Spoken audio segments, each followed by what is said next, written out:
ইসলামী bank দখল নিয়ে যখন আমরা কথা বলতে চাই, তখন মাননীয় প্রধানমন্ত্রী দাঁড়ায় যখন বলে আপনারা সবাই জমিদার যারা ঋণ দেন নাই, এর মধ্য দিয়ে মূলত মাননীয় প্রধানমন্ত্রী ঋণ খেলাপিদেরকে উৎসাহিত করেন। মাননীয় স্পিকার, এই সংসদে কোনো অসত্য বাক্য উত্থাপন করা হোক বা এমন কথা বলা না হোক যে কথায় আমাদের মান সম্মান হানি হয়। হান্নান মাসুদ, দয়া করে বসুন।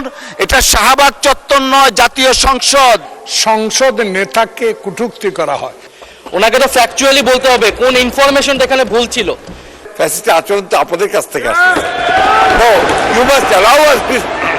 প্রধানমন্ত্রীও ভুল করতে পারেন। আপনারা কথা বলছে, আমরা কেউ কথা বলিনি। মাননীয় মন্ত্রী, That's the point. মাননীয় মন্ত্রী এদিকে কথা বলেন অ্যাড্রেস করে। ওনার বক্তব্যের সমালোচনা করার অধিকারও বিরোধী দলের আছেন। আজকে যে 2026-27 বাজেট, অর্থ বছরের বাজেট, এটা বলতে গেলে হচ্ছে বর্তমান নতুন বিএনপি দলীয় সরকারের একটা আকাঙ্ক্ষার দলিল, কিন্তু বাংলাদেশের বাস্তব পরিকল্পনার কোনো দলিল নয়। কারণ বাজেটে যে পরিমাণ বাজেট ধরা হয়েছে, সেই লক্ষ্যমাত্রা পূরণ করতে কোনো প্রকারে সরকারের পক্ষে সম্ভব হবে না। সরকার এই জায়গায় রপ্তানি প্রবৃদ্ধি ধরেছে 7.9%, কিন্তু গত বছরও রপ্তানি প্রবৃদ্ধি ছিল 7.4%।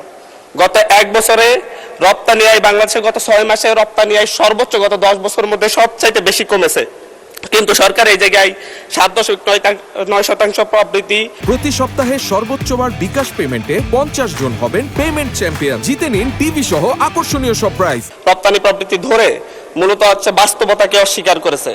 সরকার রাজস্ব আয়ের লক্ষ্যমাত্রা ধরেছে 2025-26 অর্থ বছর লক্ষ্যমাত্রা ধরেছে 6,95,000 কোটি টাকা 26-27 অর্থ বছরে, এবং 25-26 অর্থ বছরে সেই লক্ষ্যমাত্রা ছিল হচ্ছে 5,95,000 টাকা, 5,95,000 কোটি টাকা। কিন্তু এই রাজস্ব আয় লক্ষ্যমাত্রা রাজস্ব আদায়ের ক্ষেত্রে সরকার মাত্র 4 লক্ষ কোটি টাকায় এই বছরের মধ্যে আদায় করতে পারবে বলে সম্ভব মনে হচ্ছে। এই ক্ষেত্রে বাজেটে ঘাটতি দেখা যাবে প্রায় 4 লাখ কোটি টাকা। এই বাজেট ঘাটতি পূরণের জন্য সরকার চিন্তা করেছে যে হচ্ছে ব্যাংক খাত থেকে ঋণ নিবে, কিন্তু ব্যাংক খাতের যে করুণ দশা, বাংলাদেশে গত 16 বছরের মধ্যে প্রায় সর্বোচ্চ নিট ঘাটতি দেখা দিয়েছে বাংলাদেশের ব্যাংকিং খাতে। সরকার ঋণ নিবে বৈদেশিক খাত থেকে। বৈদেশিক খাতে বিশ্বের যে বৈদেশিক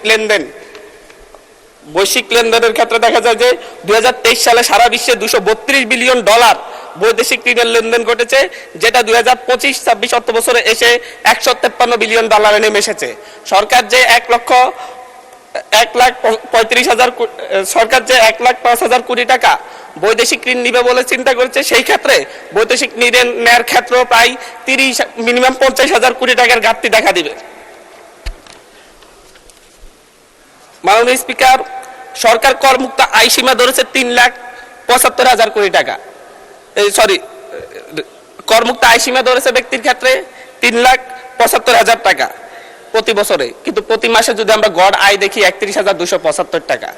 একজন মধ্যবিত্ত পরিবারের লোক যদি হচ্ছে ঢাকায় বসবাস করে বা ঢাকার আশপাশের কোনো জায়গায় বসবাস করে, তার বাসা ভাড়া বাবদ তাকে মিনিমাম 15,000 টাকা তাকে পরিশোধ করতে হয়।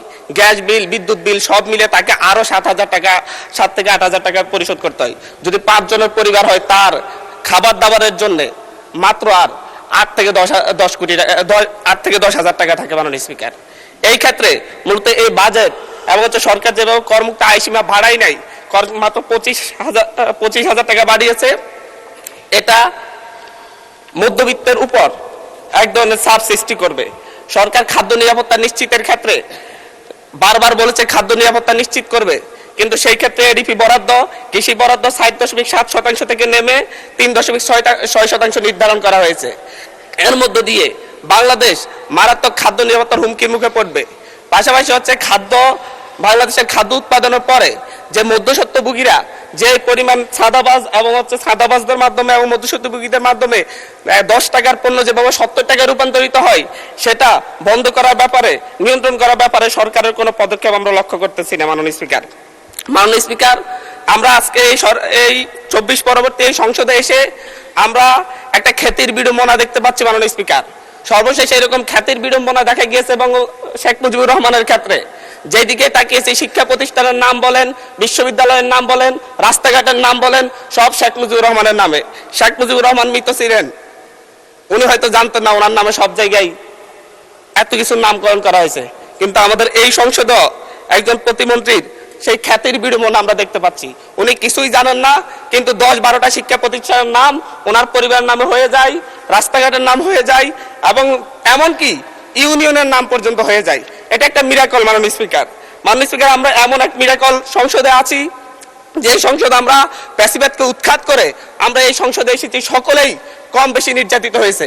কিন্তু আমরা দেখতে পাচ্ছি যে সীমান্ত হত্যা নিয়ে ভারতের দালালি যেভাবে হচ্ছে, ভারতের দালালি যেভাবে আওয়ামী সরকার করত, ফ্যাসিবাদী সরকার করত, ঠিক একইভাবে আমাদের এই সংসদের বিভিন্ন মন্ত্রীরাও একই ধরনের ভারতীয় ভাষায় কথা বলে।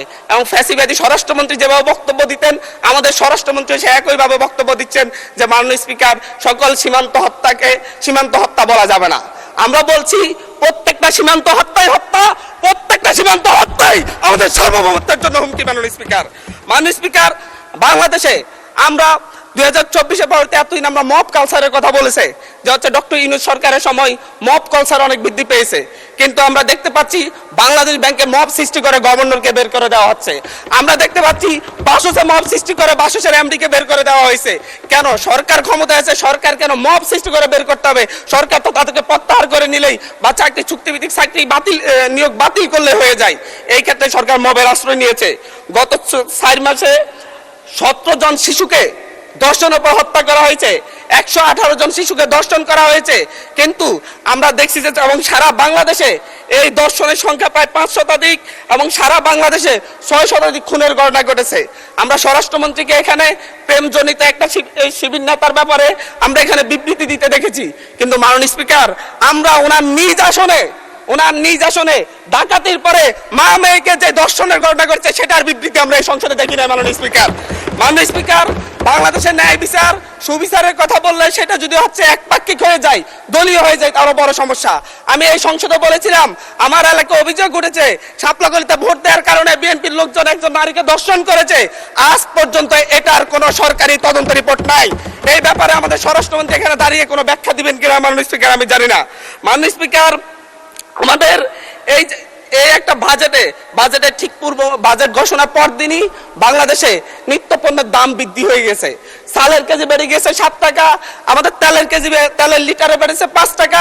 কিন্তু হচ্ছে আমরা সরকার বলছে জনগণের আস্থা ফিরে এসেছে, কিন্তু মাননীয় স্পিকার আমাকে আরো 3 মিনিট সময় বাড়িয়ে দিবেন, আমি এই কথাগুলো বলতে চাচ্ছি জনগণের হয়ে। সবাই একটু ধৈর্য সহকারে বসি আমরা please. Thank you. Mister Joynul Abedin Faruk, মাননীয় সদস্য। অর্ডারে আপনার ডিসকাশন আছে, আপনি এটা দিতে পারেন, যেহেতু সংসদ নেতাকে নিয়ে কথা বলা হয়েছে। আমি আপনাকে বিনীত অনুরোধ করব, আমরা যেমন তেমনি দাঁড়াই না। যখন একটা অসত্য তথ্য এই সংসদে উপস্থাপন করা হয়, তখনই আমাদের সংসদের আমাদের সদস্যের পক্ষ থেকে কথাটা বলার দরকার। সেজন্য আপনার অনুমতি চাই। আমরা এই সংসদকে কার্যকর করার জন্য উভয় পক্ষে একটা সম্মতিতে এসেছি। এই সংসদে কোনো অসত্য বাক্য উত্থাপন করা হোক বা এমন কথা বলা না হোক যে কথায় আমাদের মান সম্মান হানি হয়, সংসদ নেতাকে কটূক্তি করা হয়। এ বিষয়ে আজকে নতুন প্রজন্মের জুলাই আন্দোলনের নেতা, উনি আমাদের নোয়াখালী অঞ্চলের মাননীয় সংসদ সদস্য, উনি একটি বক্তব্য রেখেছেন। এটাতে আমরা খুবই ক্ষুব্ধ, কারণ আমাদের নেতা উড়ে এসে নাই। শহীদ প্রেসিডেন্ট জিয়াউর রহমানের সন্তান, দেশ নেত্রী বেগম খালেদা জিয়ার সন্তান। 16 বছর ধরে যিনি এই দেশের মানুষের গণতন্ত্রের জন্য, ভোটাধিকারের জন্য সংগ্রাম করেছেন। আজকে কোনো লুটের ভোটে নয়, 10টা হুন্ডার 20টা গুন্ডার ভোটে নয়, একটা সুষ্ঠু ভোটের মাধ্যমে সংখ্যাগরিষ্ঠ অর্জন করে সরকার গঠন করেছেন। তাই আমরা আজকে যে অসত্য সংসদ নেতা নিয়ে অসত্য কথা বলেছেন, এটা এক্সপান্স করার জন্য আপনার কাছে বিনীত অনুরোধ জানাচ্ছি। মাননীয় বিরোধী দলীয় চিফ হুইপ, আমরা আসলে বিতর্কে যেতে চাচ্ছি না। একটা বক্তব্যের প্রেক্ষিতে উনি বক্তব্য দিয়েছেন। আমরা আসলে এইভাবে চললে তো সংসদ। আচ্ছা, 1 মিনিট আপনাকে সময় দেয়া হলো। মাননীয় স্পিকার, এখানে মাননীয় সংসদ সদস্য দাঁড়ালেন, তিনি যদি স্পেসিফিক্যালি বলতেন কোন তথ্যটা এখানে অসত্য, উনি তো ওনার বক্তব্যের প্রেক্ষিতে বলেছেন, উনি কিন্তু ঢালাওভাবে বলে গেলেন যে বক্তব্য অসত্য কথা বলা হয়েছে। ওনাকে তো ফ্যাকচুয়ালি বলতে হবে কোন ইনফরমেশনটা এখানে ভুল ছিল। আর মাননীয় সংসদ নেতার কথা যদি বলেন, প্রধানমন্ত্রীও ভুল করতে পারেন। প্রধানমন্ত্রী এই মাননীয় সংসদে দাঁড়িয়ে বক্তব্য দেওয়ার সময় স্লিপ অফ টাং হয়েছেন, উনি তার ভুল শুধরিয়েছেন। ওনার বক্তব্যের সমালোচনা করার অধিকারও বিরোধী দলের আছেন। ফলে উনি অবশ্যই, ওনাকে আমরা সম্মান করি, উনি জিয়াউর রহমানের সন্তান, খালেদা জিয়ার সন্তান, প্রাইম মিনিস্টার, সংসদ নেতা, কিন্তু তার মানে এই না যে তাকে নিয়ে কোনো কথাই বলা যাবে না, তার কোনো বক্তব্যের সমালোচনা করা যাবে না। আমরা তো গণতন্ত্রের দিকে যেতে চাচ্ছি, আমরা কোনো ফ্যাসিবাদের দিকে আবার যেতে চাচ্ছি না। ফলে এটা যাতে মাননীয় স্পিকার আপনি বিবেচনা রাখেন সিদ্ধান্ত নেওয়ার ক্ষেত্রে। যে চিফ হুইপ যে কথাটা বললেন আমার মনে হয় এটা সত্য নয়, সঠিক নয়। কারণ আমাদের মাননীয় সংসদ সদস্য যে বক্তব্য দিয়েছেন, মাননীয় সংসদ সদস্য যে বক্তব্য দিয়েছেন বিরোধী দলের, সেই বক্তব্যের মধ্যে তিনি সুনির্দিষ্টভাবেই বলেছেন যে আমাদের সংসদ নেতা প্রধানমন্ত্রী তিনি অসত্য বক্তব্য দিয়েছেন। এটারই আপনার আমাদের মাননীয় সংসদ সদস্য জয়নাল আবেদীন এটা পয়েন্ট আউট করেছেন। প্লিজ লেট মি সে, আমাদের বলতে দিন। আপনার ফ্যাসিস্টের কথা বলেন, ফ্যাসিস্টের আচরণ তো আপনাদের কাছ থেকে আসছে। No, you must allow us to, you must allow us to speak. আমি কথা বলছি, আপনারা যখন কথা বলছে আমরা কেউ কথা বলিনি। মাননীয় মন্ত্রী, That's the point. মাননীয় মন্ত্রী এইদিকে কথা বলেন অ্যাড্রেস করে প্লিজ। এটা হবে, পার্লামেন্টে এটা হয়। জি জি জি। আমি আপনাকে যেটুকু অনুরোধ করতে চাই, যে অংশটুকু অসত্য আছে সেই অংশটুকু দয়া করে আপনি এক্সপাঞ্জ করবেন। কারণ আমাদের সংসদ নেতার বক্তব্য সম্পর্কে কোনো অসত্য বক্তব্য এখানে মেনে নেওয়া যাবে না মাননীয় স্পিকার। ধন্যবাদ। ধন্যবাদ মাননীয় সদস্যবর্গ। আমরা হান্নান মাসুদ সাহেব, আপনার টাইম ইজ আপ, প্লিজ বসেন। এইভাবে সংসদে যখন খুশি তখন দাঁড়াবেন, this is not the norm. Please take your seat mister Hannan Masud. মাননীয় সদস্য দয়া করে আপনি বসুন, দয়া করে বসুন। হান্নান মাসুদ দয়া করে বসুন। এটা শাহবাগ চত্বর নয়, জাতীয় সংসদ। বসুন।